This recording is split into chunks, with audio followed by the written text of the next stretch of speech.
The classroom was unusually silent that morning, a heavy tension hanging in the air like a storm ready to break. Sophia Jackson sat at her desk, her heart pounding as she stared down at the crisp test paper in front of her. A bold, bright red 100% was stamped at the top, a perfect score on the most challenging math test she had ever taken. For most students, this would have been a moment of triumph, a proud smile lighting their face, but for Sophia, it was a complicated weight pressing down on her chest. She could feel the eyes of her classmates burning into her, some filled with awe, others with suspicion, and a few with outright disbelief. At the front of the room stood Mr. Marcus Bennett, the math teacher, a man whose hardened gaze and tight jaw betrayed his inability to accept what lay before him. His voice was cold, clipped, as he tapped the marker against the whiteboard, trying to shake off the shock. This can't be real," he muttered under his breath, barely able to meet Sophia's eyes. The room echoed with muffled whispers and a few snickers from the more cynical students, but none dared to challenge the teacher. Sophia's fists clenched on the desk, the sting of injustice searing through her veins. How could he say that her hard work, her late nights of studying, and her endless practice were impossible? Marcus's disbelief wasn't just about the score. It was about her, Sophia, a brilliant young black girl outperforming her white classmates who had always been favored, praised, and celebrated. His eyes flicked over to Ethan and Claire, the school's golden children, smug with unearned confidence. Sophia's voice, usually soft and composed, now trembled with a mix of anger and hurt as she asked, "Why is it so hard for you to believe I earned this?" The room grew colder, the weight of his accusation hanging in the air like a dark cloud, ready to thunder down. This wasn't just a test score. It was a challenge to everything Marcus believed, a silent rebellion born from the quiet strength of a girl who refused to be underestimated. The tension in the classroom thickened like fog, suffocating and relentless. Marcus Bennett's disbelief morphed into accusation, sharp and unforgiving as he declared, "There's no way you could have gotten this score without cheating." The words hit Sophia like a slap, fiery and humiliating. Gasps rippled through the room, some students exchanging uneasy glances while others barely hid their smirks. Ethan leaned back with a self-satisfied grin, whispering to Claire, whose eyes glinted with cruel amusement. Sophia's heart pounded fiercely in her chest. The air felt charged with a mixture of hostility and disbelief, as if the very walls of the classroom bore witness to an invisible battle raging between truth and prejudice. Sophia's voice broke through the murmurs, steady but burning with indignation. "I studied harder than anyone here. I earned that score." But Marcus was relentless, waving her test paper in the air like a weapon. "Then show me how you solve these problems. Prove it right now." His demand was a challenge, thrown not just at her intellect, but at her very dignity. The classroom fell into a heavy silence as Sophia's gaze swept across the faces watching her, some filled with doubt, others with pity, and a few with outright hostility. Her hands trembled slightly, her mind racing to summon every equation, every solution she had mastered through hours of quiet determination. She wasn't just fighting for a grade, she was fighting for respect, for acknowledgement of her worth. The blank sheet of paper Marcus slammed onto her desk was both a battlefield and a gauntlet. Sophia's fingers tightened around the pen as she met his gaze, unyielding despite the storm of emotions inside her. "If you doubt me, why don't you ask Ethan or Claire to redo their tests?" Her voice was firm, piercing through the tension. Marcus's eyes flashed with irritation, but he refused to back down. The class watched, caught between the unfolding drama and the stark reality of the unfairness playing out before them. Sophia's courage ignited a flicker of hope in the room, a small but fierce light in the darkness of doubt, reminding everyone that the battle was not just hers, but a struggle against deep-rooted prejudice that none could ignore. Just as the classroom's atmosphere reached a boiling point, the door swung open with a suddenness that sliced through the tension like a sharp blade. Principal Jonathan Ellis stepped in, his presence commanding yet calm, instantly drawing every eye in the room. His dark eyes scanned the scene, landing on Marcus Bennett with a quiet but firm authority that silenced the murmurs instantly. There was something in his measured steps and steady gaze that made even the most defiant students and teachers pause, a reminder that fairness and justice had a guardian here. "Mr. Bennett," Principal Ellis said, his voice steady but unmistakably serious, "I need to speak with you outside now." Marcus's face twitched, a flicker of resistance quickly swallowed by the weight of Ellis's unyielding stare. He hesitated only a moment before following the principal out of the room, leaving behind a silence that felt heavy with anticipation and relief. The students exchanged nervous glances. Sophia's breath hitched as hope bloomed quietly inside her chest. Moments later, Principal Ellis returned alone, his expression unreadable but resolute.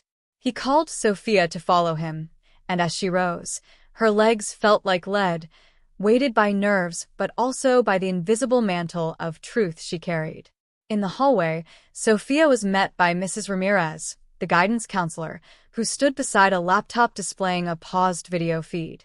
The screen flickered to life, revealing grainy security footage from the classroom earlier that morning. Sophia watched, heart pounding, as the camera captured Marcus Bennett's actions, his fingers nervously flipping through test papers, lingering on hers longer than necessary, his lips moving in quiet mutterings of disbelief and frustration. The footage showed him pulling out his phone, typing something, then shaking his head in a mixture of denial and anger. Each frame etched a silent testimony against the injustice Sophia had endured. Principal Ellis's voice broke through the silence. "We've reviewed this and other footage. This isn't the first time he's acted on bias rather than facts." Sophia's throat tightened as relief, mixed with sorrow for the truth laid bare. Mrs. Ramirez's gentle words, "You're not in trouble," soothed her spirit, but the storm was far from over. The classroom door burst open once more, Marcus returning with flushed anger, dismissing the evidence with a sneer. But Principal Ellis was unwavering. "This evidence speaks volumes," he said with gravity. "Effective immediately, Mr. Bennett is suspended pending further investigation." The weight of justice settling over the hall was palpable. Marcus's disbelief morphed into fury, but there was no support, no defense to be found in the eyes around him. As security escorted him away, a quiet victory settled in Sophia's chest. Principal Ellis turned to her with a small but genuine smile. "You've shown incredible strength. You've earned your place and much more." In that moment, the battle against prejudice had found its champion, and the promise of change began to stir in the hearts of all who witnessed it. Justice unfolded like a slow, powerful tide, relentless and unyielding, sweeping through the shadows of doubt that had lingered in the school's halls. The days that followed were heavy with anticipation and whispered conversations, a fragile tension woven through the air as the investigation into Marcus Bennett's actions deepened. Every meeting, every testimony, every piece of evidence felt like a step closer to a reckoning long overdue. Sophia's heart, though burdened with the weight of past humiliation, beat with a fierce hope, a hope not just for herself, but for every voice silenced by unfairness and prejudice. The school board convened in a solemn chamber, faces stern and eyes sharp, as the truth emerged in relentless clarity. Marcus's pattern of bias, intimidation, and deliberate attempts to discredit students like Sophia was laid bare in cold, undeniable detail. Witnesses spoke with courage, their voices trembling yet resolute, recounting moments where Marcus's disbelief turned into harsh accusations, where his judgment clouded by prejudice overshadowed the facts. The air was thick with the gravity of the moment. This was no longer just a school dispute, but a battle for integrity, fairness, and the soul of the community. When the verdict was finally announced, it carried the weight of a thunderclap breaking through a long, dark storm. Marcus Bennett was removed from his position, stripped of the authority he had abused, and barred from returning to the school. The decision was met with a mixture of shock, relief, and quiet triumph. For Sophia, it was more than a personal victory. It was a vindication of her truth, a powerful message that justice, though delayed, was possible. Tears pricked at the corners of her eyes, tears not just of sorrow, but of a fierce, blazing pride that she had stood tall in the face of cruelty and had prevailed. The school began to heal, slowly but surely. Policies were revised, training introduced, and conversations about bias and fairness became part of the daily fabric of the community. Sophia's name, once whispered with doubt and disdain, became a symbol of courage and resilience. Her teachers and classmates who had once doubted her now looked to her with newfound respect, inspired by her strength. The justice that had been served echoed far beyond the courtroom and the principal's office. It resounded in the hearts of those who had witnessed the triumph of truth over prejudice and the enduring power of standing up for what is right. The days that followed felt like the soft dawn after a long, relentless night, delicate but brimming with the promise of renewal. Sophia stood at the heart of a community slowly reshaping itself, her every step echoing with the weight of hard-fought victory and the fragile hope of new beginnings. The halls of the school, once heavy with suspicion and whispered judgments, now hummed with a cautious warmth. Teachers exchanged glances filled with respect, and students offered nods and smiles that carried the unspoken acknowledgement of the battle she had waged and won. It was as if the very walls breathed a quiet tribute to the courage that had shattered the shadows of injustice. Recognition came in many forms, subtle and profound. A letter from the school board arrived, its carefully chosen words painting a portrait of admiration and gratitude for Sophia's unwavering spirit. The principal, Jonathan Ellis, took a moment during an assembly to speak directly to the students and faculty, his voice steady and sincere as he honored Sophia's strength and resilience. Her courage reminds us all that standing up for truth, even when the path is steep and lonely, is the foundation of who we are as a community. The applause that followed was not just for Sophia, but for the ideal she embodied, the courage to rise, to speak, to change. But amidst the accolades, Sophia remained grounded, her heart quietly aware that this was not an ending but a beginning. The sting of past wounds lingered, reminders etched deep in her memory, yet they no longer defined her. Instead, they fueled a resolve that had blossomed into something far greater, a commitment to ensure no other student would face what she had endured. Conversations with counselors, teachers, and even some former skeptics transformed into plans for initiatives promoting fairness, empathy, and understanding. Sophia found herself stepping into roles she never imagined, becoming a voice for those silenced, a beacon for change. Her dreams, once shadowed by doubt, now shimmered with vivid clarity. The idea of college, once a distant hope, now gleamed within reach, a testament to the journey she had survived and the future she was determined to build. Each day became a brushstroke in a larger masterpiece of renewal, painting a picture not only of personal triumph, but of a community learning to heal and grow. The recognition she received was not just for what she had endured, but for what she had become, a symbol of resilience, courage, and the unbreakable power of the human spirit to forge new paths, even from the ashes of hardship. In the weeks and months that followed the storm of confrontation and justice, the school began to breathe differently, as if the very air had shifted to carry new possibilities. The corridors, once lined with whispered rumors and guarded glances, now echoed with conversations of understanding and growth.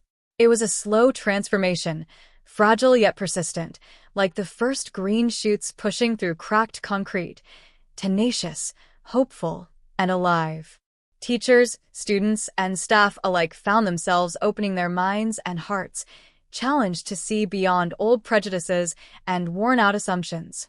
The culture that had long tolerated silence and fear was unraveling, replaced by a collective commitment to respect, empathy, and genuine connection. Sophia watched this change unfold with a bittersweet pride. It was more than just a personal victory. It was a rebirth for an entire community that had struggled under the weight of bias and mistrust. New policies were not just ink on paper but living promises, training sessions on equity and inclusion, forums where voices long ignored were finally heard, and safe spaces where every student could feel seen and valued. The faculty meetings that once focused solely on grades and discipline now wrestled with questions of justice and fairness, illuminating the path toward a more compassionate environment. Even Marcus Bennett's departure, a pivotal moment in this journey, became a symbol, a cautionary tale, and a catalyst for reflection. The students, once divided by suspicion and fear, began to bridge the gaps with acts of kindness and solidarity. Groups formed around causes that championed fairness and understanding, their energy contagious and inspiring. Sophia found herself embraced not only as a survivor but as a leader, her voice shaping conversations and inspiring others to stand up, speak out, and act with courage. The pain she had endured had forged in her a fierce empathy, a drive to ensure no one else would suffer in silence. Her presence in the halls was a living testament to resilience, a beacon of hope that flickered and grew brighter with each passing day. Parents and community members, initially cautious and uncertain, grew to support this new vision. Meetings once marked by tension evolved into celebrations of progress and plans for continued growth. The school became a microcosm of change, a place where old wounds were acknowledged, healed, and transformed into lessons of unity and strength. Stories of Sophia's courage and the community's journey spread beyond the school walls, inspiring conversations in homes and neighborhoods about the power of standing together against injustice. In the quiet moments, Sophia reflected on how far she and her community had come. The journey was far from over, but the seeds of change had taken root deeply and firmly. The culture of silence and fear was giving way to a culture of courage and compassion, a legacy far more enduring than any single victory. It was a transformation born of pain but nurtured by hope, a testament to the extraordinary strength that arises when individuals choose to rise, to speak, and to believe in the possibility of a better tomorrow.